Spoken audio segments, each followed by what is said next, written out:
Hello, నేను miss రావు. America బేస్డ్గా ఉండేటువంటి Perplexity అనేటువంటి స్టార్టప్ ఏఐ సెర్చ్ కంపెనీ ఇప్పుడు భారతదేశంలోకి అడుగుపెట్టబోతుంది.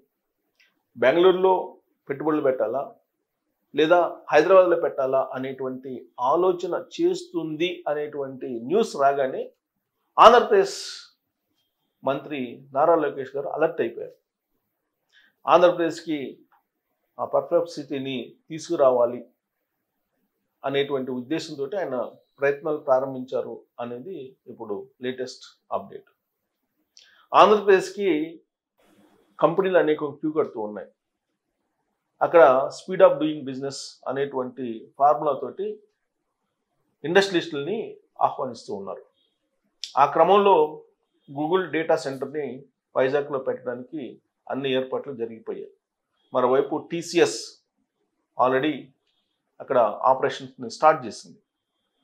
ఐబిఎం, ఎల్ఎన్టీ, అలాగే గూగుల్ ఇవన్నీ కూడా కలిసి అమరావతిలో క్వాంటమ్ కంప్యూటర్స్ని స్టార్ట్ చేస్తున్నాయి. క్వాంటమ్ కంప్యూటర్స్ని టీసీఎస్, ఐబిఎం, ఎల్ఎన్టీ ఈ మూడు కలిసి అమరావతిలో క్వాంటమ్ కంప్యూటర్స్ని 2026 నుంచి ప్రారంభించబోతున్నాయి. ఇది ఒక పెద్ద అచీవ్మెంట్.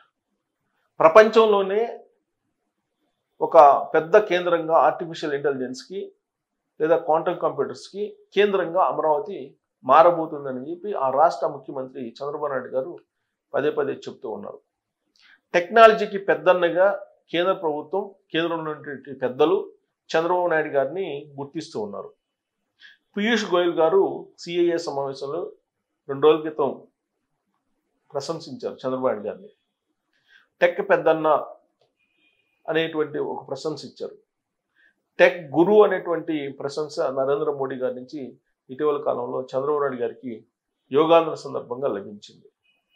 అంటే టెక్నాలజీని అందిపుచ్చుకోవటంలో, టెక్నాలజీ కంపెనీలని రాష్ట్రానికి తీసుకురావటంలో, ఎకానమీ నాలెడ్జ్ని పెంచటంలో చంద్రబాబు నాయుడు గారు ముందుంటారు అనేది ప్రపంచవ్యాప్తంగా తెలిసినటువంటి అంశం.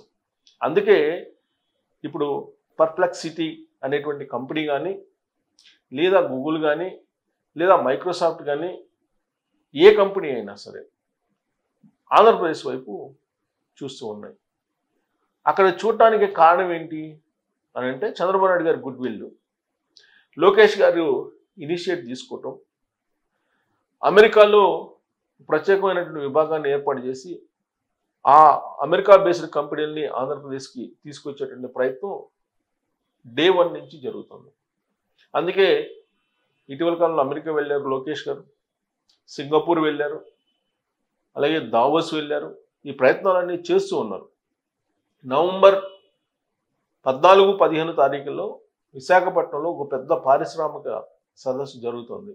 దానికి అనేక స్టార్టప్ కంపెనీలతో పాటు పారిశ్రామికవేత్తలు పాల్గొనబోతున్నారు. దానికి ఈ పర్ప్లెక్సిటీ అనేటువంటి కంపెనీ ప్రతినిధులు కూడా హాజరయ్యేటువంటి ఛాన్సెస్ ఉన్నాయి. ఆ వేదిక మీద ఒప్పందం కుదరబోతుంది అనేది ఇప్పుడు లేటెస్ట్ అప్డేట్. యాక్చువల్గా అమెరికా బేస్డ్ కంపెనీ అది.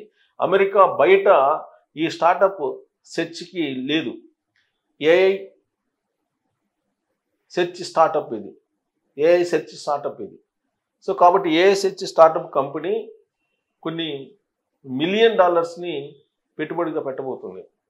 అందుకే బెంగళూరు ఆకర్షిస్తుంది, అలాగే హైదరాబాద్ ఆకర్షిస్తుంది. కానీ బెంగళూరు గురించి ఈ మధ్య కాలంలో వచ్చినటువంటి న్యూస్ ఇప్పుడు ఇండస్ట్రియలిస్టుల్లో ఒక చర్చనీయాంశంగా మారింది. అక్కడ ట్రాఫిక్ ప్రాబ్లమ్స్ ఉంటాయనేటువంటి ఉద్దేశంతో ఒక కంపెనీ ఆల్రెడీ అక్కడి నుంచి వెళ్ళిపోవడానికి సిద్ధమైనటువంటి క్రమంలో ఆంధ్రప్రదేశ్ ఆహ్వానించింది. హైదరాబాద్కి వచ్చేటప్పటికి ఇక్కడ ల్యాండ్ కొరత ఉంది, అలాగే ట్రాఫిక్ సమస్య ఉంది. బట్ ఏ సమస్య లేనటువంటి రాష్ట్రం ఏదైనా ఉందంటే ఆంధ్రప్రదేశ్. ల్యాండ్ పుష్కలంగా ఉంది. ఈజ్ ఆఫ్ డూయింగ్ కాస్త స్పీడ్ ఆఫ్ డూయింగ్ కింద మార్చి సింగిల్ విండో విధానం ద్వారా ఇమీడియట్గా అనుమతులు ఇస్తూ ఉన్నారు. అందుకే ఇప్పుడు ఇలాంటి పర్ప్లెక్సిటీ అనేటువంటి కంపెనీని కూడా ఆహ్వానిస్తున్నారు. టెస్లా కంపెనీని ఆంధ్రప్రదేశ్కి తీసుకొచ్చే ప్రయత్నం చేస్తున్నారు. యాపిల్ కంపెనీని ఆంధ్రప్రదేశ్ తీసుకొచ్చేటువంటి ప్రయత్నాలు, నెగోషియేషన్స్ జరుగుతూ ఉన్నాయి. రాబోయేటువంటి రోజుల్లో అంతర్జాతీయంగా పేరొందినటువంటి టాప్ 100 కంపెనీస్లో ఎక్కువ భాగం ఆంధ్రప్రదేశ్కి రాబోతున్నాయి అనేది ఇప్పుడు వస్తున్నటువంటి న్యూస్. దీనికి కారణం మంత్రి లోకేష్ గారు తీసుకుంటున్నటువంటి ఇనిషియేషన్. పైగా ఆయన ప్రపంచ బ్యాంకులో పనిచేశారు, ఆయనకి అనుభవం ఉంది ఇండస్ట్రియలిస్టుల్ని ఆకర్షించడంలో, ఇండస్ట్రీని ప్రమోట్ చేయడంలో. అందుకే ఆయన ఇనిషియేటివ్గా తీసుకొని అమెరికాలో ఉండేటువంటి స్టార్టప్ సెర్చ్ పర్ప్లెక్సిటీ అనేటువంటి దాన్ని ఆకర్షించేటువంటి ప్రయత్నం చేస్తూ ఉన్నారు. అది చాలా వరకు సక్సెస్ కావచ్చు అనేది వినిపిస్తున్నారు. దానికి సంబంధించినటువంటి న్యూస్ కనుక చూస్తే, కృత్రిమ మేధస్సు ఆధారిత సెర్చ్ స్టార్టప్ పర్ప్లెక్సిటీ భారతదేశంలోని తన మొదటి ఇంజనీరింగ్ హబ్ ఏర్పాటుకు సిద్ధమవుతుంది. ఇప్పటి వరకు దానికి ఇంజనీరింగ్ హబ్ లేదు, ఇప్పుడు ఏర్పాటు చేస్తుంది. ఈ కీలకమైన నిర్ణయం కోసం దేశంలోని 2 అగ్రశ్రేణి టెక్ నగరాలైన హైదరాబాద్, బెంగళూరు మధ్య తీవ్రమైన పోటీ నెలకొంది. ప్రపంచవ్యాప్తంగా పర్ప్లెక్సిటీకి అత్యధిక యూజర్ అడాప్షన్ భారతదేశంలోనే ఉంది. సో యూజర్ అడాప్షన్ భారతదేశంలో ఉంది కాబట్టి భారతదేశంలో ఒక ఇంజనీరింగ్ హబ్ పెట్టాలని చెప్పి భావిస్తుంది. ఆ విస్తరణలో భాగంగానే ఎక్కడ పెట్టాలని ఆలోచిస్తున్న క్రమంలో బెంగళూరు, హైదరాబాద్ కనిపిస్తున్నాయి. ఈ 2 కాదు, అమరావతి ఉంది, వైజాగ్ ఉందని చెప్పి ఇప్పుడు ఆంధ్రప్రదేశ్ ప్రభుత్వం చెప్తుంది. అమెరికాకు చెందిన ఈ స్టార్టప్కు భారత్ అతిపెద్ద యూజర్ బేస్గా ఉంది. ఈ అద్భుతమైనటువంటి వృద్ధికి కీలకమైన మలుపు ఎయిర్టెల్తో భాగస్వామ్యం. 2025 మేలో అమెరికా దిగ్గజం ఎయిర్టెల్తో పర్ప్లెక్సిటీ వ్యూహాత్మక ఒప్పందం కుదుర్చుకుంది. ఈ భాగస్వామ్యం ద్వారా ఎయిర్టెల్కి చెందిన సుమారు 360 మిలియన్ల సబ్స్క్రైబర్లకు పర్ప్లెక్సిటీ యొక్క ప్రీమియం సేవ అయిన పర్ప్లెక్సిటీ ప్రోను ఉచితంగా అందించే అవకాశం లభించింది. ఈ ఒప్పందం పర్ప్లెక్సిటీని భారత్లో అనూహ్యమైనటువంటి స్థాయికి తీసుకెళ్లడంలో సహాయపడింది. సో ఎయిర్టెల్తో భాగస్వామ్యం అనమాట. భారత్లో విస్తరణకు సిద్ధమవుతున్న పర్ప్లెక్సిటీకి హైదరాబాద్, బెంగళూరు 2 బలమైన ఆప్షన్లుగా ఉన్నాయి.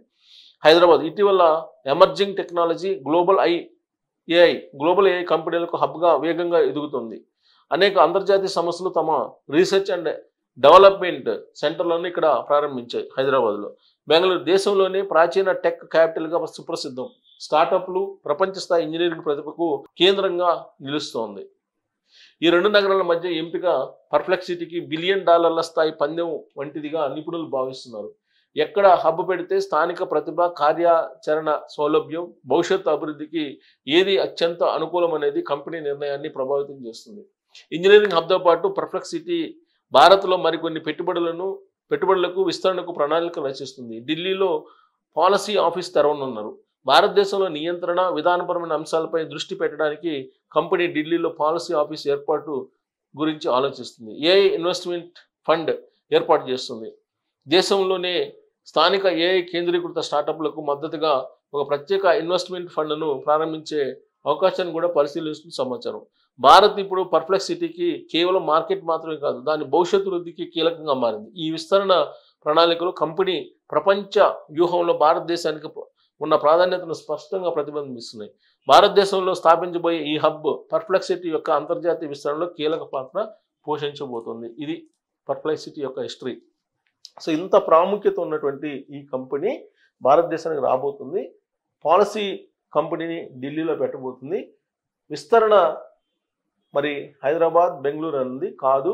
హైదరాబాద్, బెంగళూరులో ల్యాండ్ దొరకదు, మా దగ్గర ల్యాండ్ ఉంది, మీరు రండి అని చెప్పి లోకేష్ గారు ఇనిషియేటివ్గా తీసుకున్నారని తెలుస్తుంది. Lokesh team already negotiation start చేశారని కూడా ఇప్పుడు టెక్ వర్గాల్లో చర్చ నడుస్తున్నట్టు క్రమంలో మరి పర్ప్లెక్సిటీ ఎక్కడ రాబోతుంది, ఎక్కడ వచ్చే అవకాశం ఉంది అనే దాని మీద మీరు కామెంట్ చేయొచ్చు. Thank you.